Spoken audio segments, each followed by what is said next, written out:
This is 7 National News, and in our top story, the Crown Prince and the Deputy Ruler of Sharjah and the Chairman of the Sharjah Executive Council, His Highness Sheikh Sultan bin Mohammed bin Sultan Al Qasimi, has honored the winners of Sharjah Government Communication Awards 2015.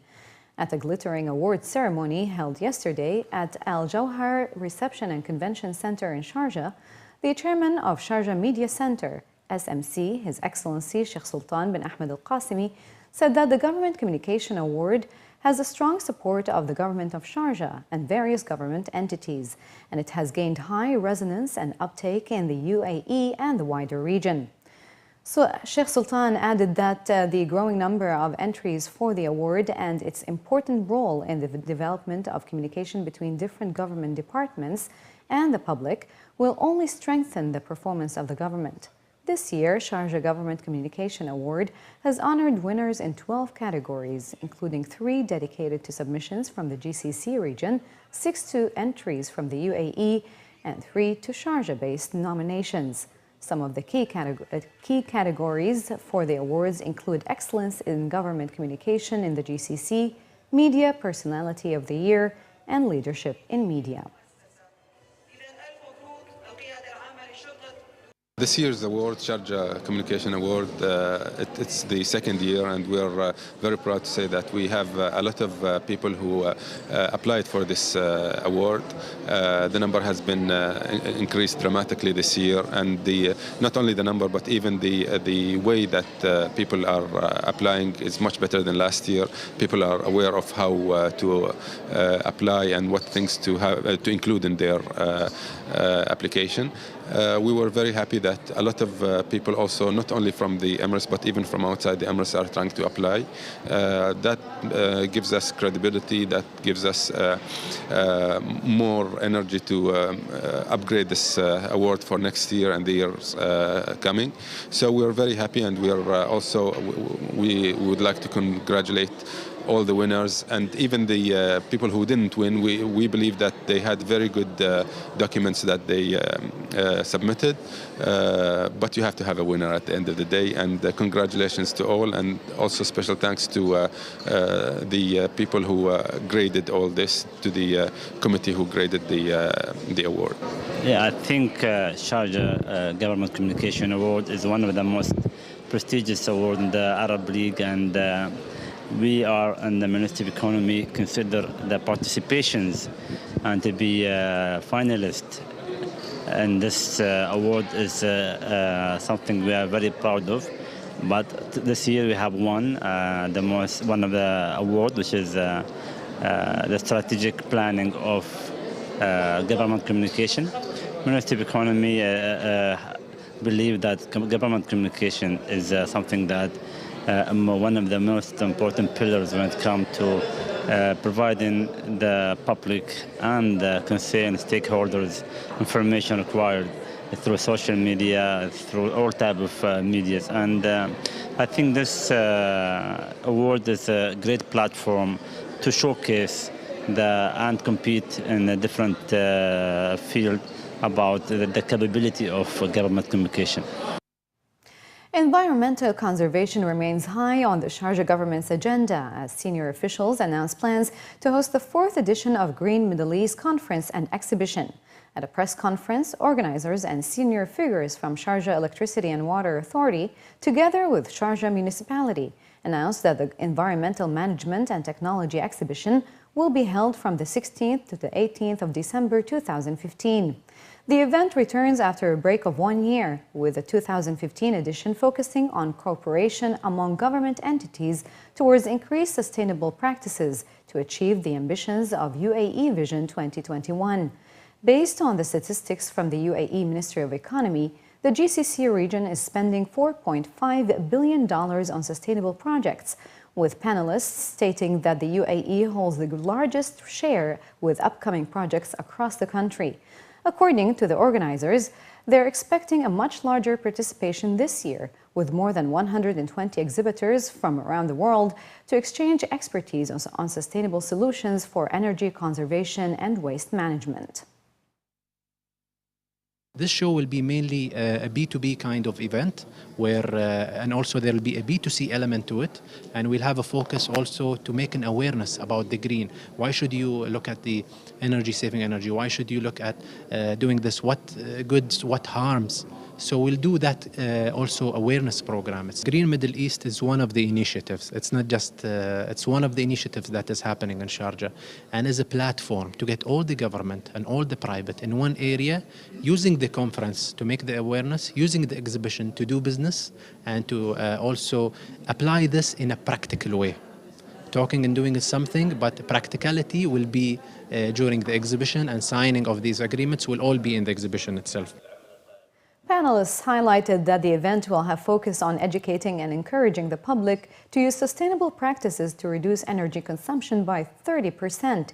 Speaking during the press conference, the chairman of SIWA stated that the event comes in line with the recent announcement by the Emirates Urban Planning Council to develop a strategy for building infrastructure and match the Emirates' rapid urbanization. The main focus point will be on our participation is about the conservation, because as you know, the energy sector is faced with so much challenges. It's geopoliticals now, the environmental issues, the pricing of it, the oil and gas prices. There's so many factors has contributed to the challenge, because with this planning or city planning council, the idea is to go for A-class and making sure that the city is affordable living. You have accessibility for the transportation system, for the green buildings, smart buildings, internet, spiritual locations. It is all integrated. You know, you cannot just have, this is what I call always the green dream. The green dream, you know, to have all those facilities integrated together to make that A-class or standard of living high, that would everyone have accessibility to those services. Yes. 6 tons of smuggled ivory will be destroyed and contraband worth millions of dirhams will be crushed by the end of this month for the first time in the UAE, in line with international regulations, according to a senior official of the Dubai municipality. The head of the municipality's Marine Environment and Wildlife section in Dubai, Aisha Al-Muhairi, was quoted in a newspaper as saying that the confiscated ivory will be crushed and mixed with sludge to render it useless. Al-Muhairi added that the various forms of ivory smuggled over the years included many elephant tusks, polished, rough, or designed as bracelets, and are worth millions of dirhams. Talking about the significance of this task, the senior municipality official said that the destruction of smuggled ivory on such a big scale never took place in the Middle East, and this will be a major national event in which the municipality and the Ministry of Environment and Water are partners. The director of the municipality's Environment Department, Ali Al-Harmoudi, was quoted as saying that the municipality will take action in line with various international treaties, and an awareness campaign regarding the ivory trade will run alongside the event. In a statement, the Dubai municipality informed that ivory trade is illegal in the UAE under Federal Law 11 of 2002. 5 pedestrians were killed and 94 were injured in run-over accidents in the first quarter of the year, according to the director of Dubai Traffic Police. The head of Traffic Police, Colonel Saif Al-Mazrou'i, revealed that there were a total of 86 cases of vehicles running over pedestrians so far this year, as compared to 98 similar accidents in the first 4 months of 2014, in which 12 pedestrians died and 102 were injured. Al-Mazrou'i added that last year, police officials fined 64,261 jaywalkers for not using designated crossing areas, while in the first quarter of 2014, 17,326 people were fined for similar violations. The senior traffic official said that going forward, stricter measures will be put in place for the public to ensure that the dangers of crossing highways and streets from undesignated locations are avoided. It was also revealed that more patrol officers and plainclothes police will be posted in those locations where such accidents are reported to be at the highest, and a special team are designated to spread awareness on streets. The Roads and Transport Authority has launched a sophisticated bus passengers counting system branded RASID to monitor the actual number of passengers boarding or disembarking from buses at each bus stop, according to a senior official from RTA.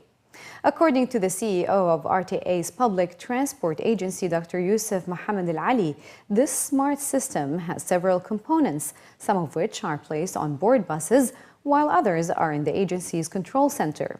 Al-Ali said that the captured information about carefully counted bus riders would then be matched with the information about null cards in order to identify the stops and routes where some riders might have evaded bus fares. Talking about the aim of this initiative, the CEO said that in line with the government's drive to create a smart city, the agency wants to support the concepts of governance within the RTA and obtain accurate information and statistics about public transport ridership. Commenting on the key results obtained by the agency following the introduction of RASID system in about 100 buses so far, Al-Ali said that benefits of the system include obtaining accurate information about the rates of fare evasion, identifying the actual figures of bus riders displayed on screens fitted in the operations control center and screens on bus drivers, and obtaining accurate reports about bus occupancy, which enhances the efficiency of bus planning.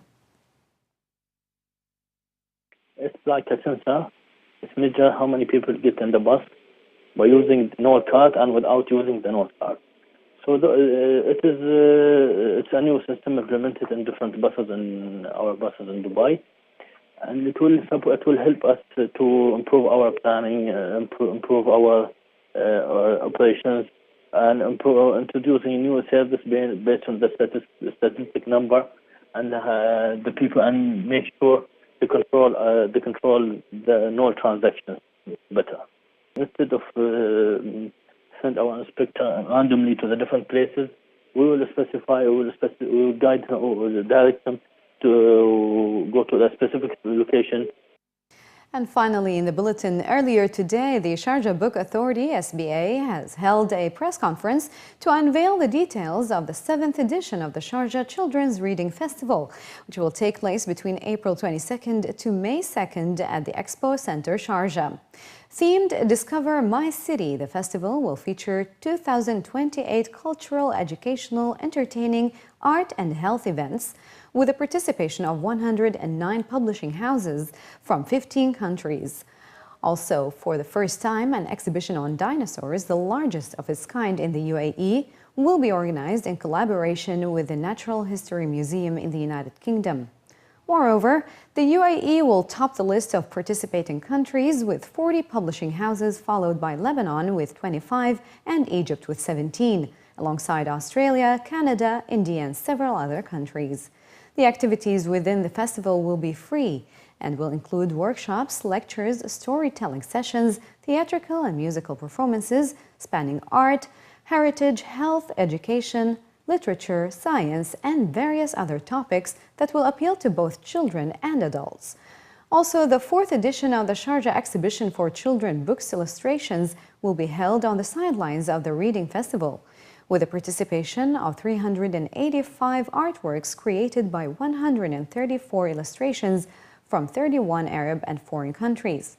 The winners of the competition will be announced during the festival's opening ceremony, and the awards are valued at 77,000 dirhams.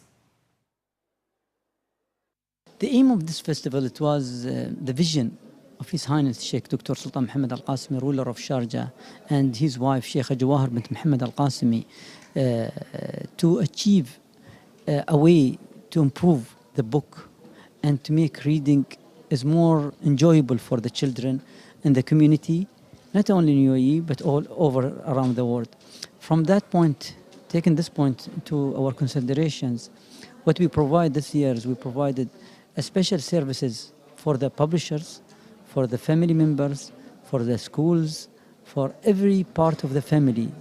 From these activities, what we are providing in Sharjah Reading Festival. The Reading Festival, it's aiming for everybody. It's open from, it's going to be open from the 22nd of April until 2nd of May, and from 9 a.m. until 9 p.m. every day. there will be many activities. All of the activities are free for the children. There is some musical event going on, theaters, plays. I mean, everything that family want, they can come and enjoy. There is a kindergarten for the children to play. So there is a lot of activity. Many of the activities that is going on. Plus, there is a book fair for the children going on.